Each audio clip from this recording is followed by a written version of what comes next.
Bishop David Oyedepo Biography, Ministry and Lessons from his Life Background. Bishop David Oyedepo was born on September 27, 1954 in Osogbo, Osun State, Nigeria.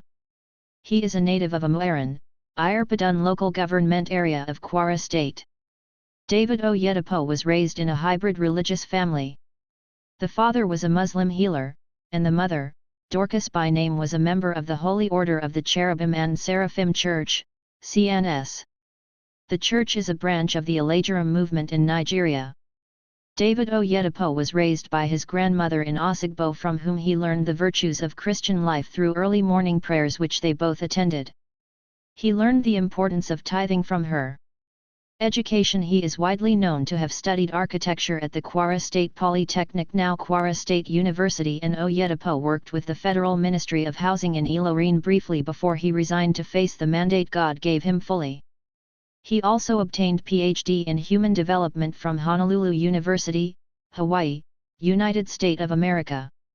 Ministry. Bishop David Oyedepo got born again on 19 February 1969 by the influence of his missionary teacher, Ms. Betty Lasher, when he was just 15 years old. Ms. Betty had an interest in him through his secondary school days.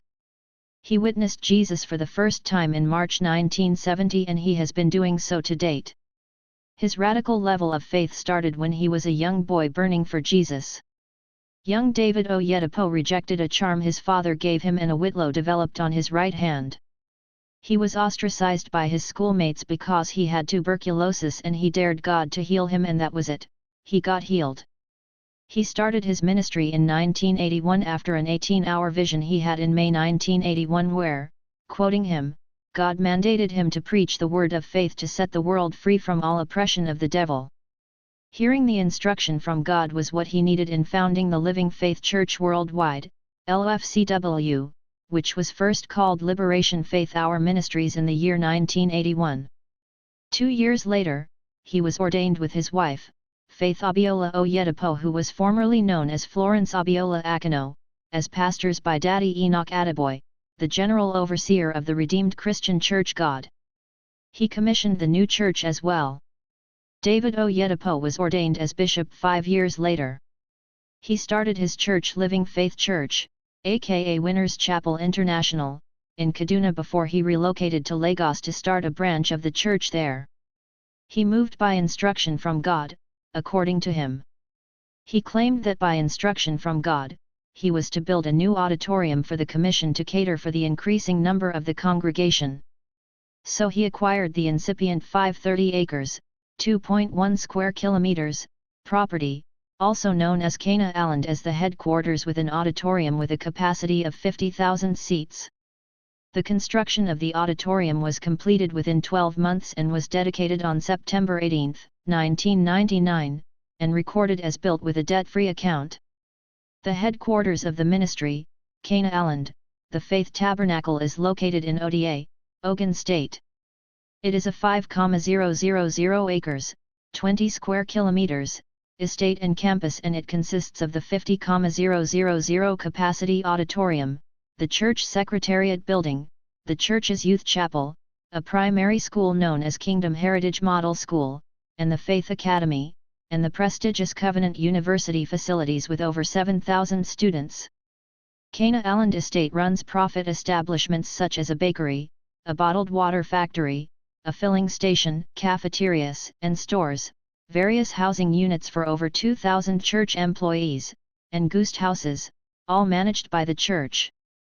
The estate has included in it 4 banks, 3 of which are external commercial banks, and the other one is a community and microfinance bank managed by the church.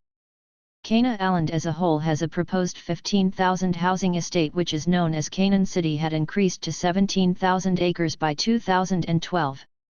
The ministry holds one of the biggest annual meetings called Shiloh every December in the same Faith Tabernacle, and thousands of congregations do grace the meeting all across the globe. Bishop David Oyedepo net worth. A kingdom general like Bishop David Oyedepo cannot be valued monetary or property-wise, but for the sake of this article and according to Forbes magazine ranking, he is the wealthiest minister in Nigeria with an estimated net worth of over $150 million and also the richest pastor in the world. His ministry has 4 private jets and various building properties, including London and the US. Christian ministry. His teachings have put him in the same league with what is known as the Word of Faith movement. He referred to many iconic ministers as his mentor.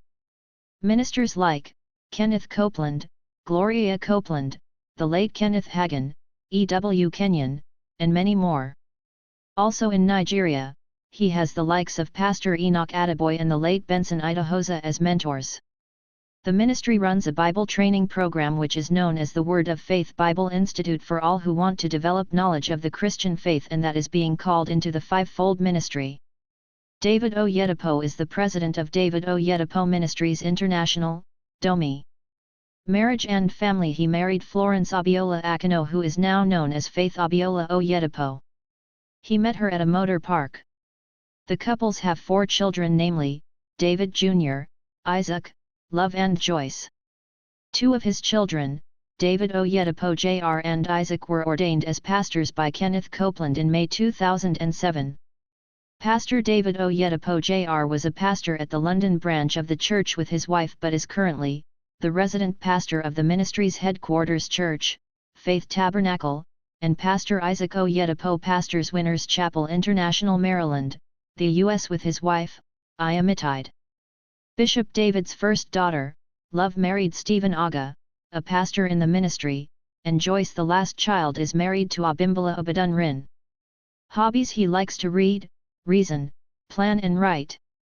Lessons from his life. Though there are many things to point out as lessons from Bishop Oyedepo's life, the major of it all is his apt obedience to God no matter what it will cost him. He demonstrated it both in his personal life and ministry. We all could see the results. He never takes a step until God speaks, and when God says go, he will not look back. For those going into ministry or believers generally, we should understand that it is through God that we can do great things, and we should never leave Him out of the equation because it is burdensome without Him. Don't let your background keep you down, don't let the culture shape you, and don't let the economy melt you. Start out and pursue what God has called you to do, and rest assured He that has called you is more than enough. Shalom.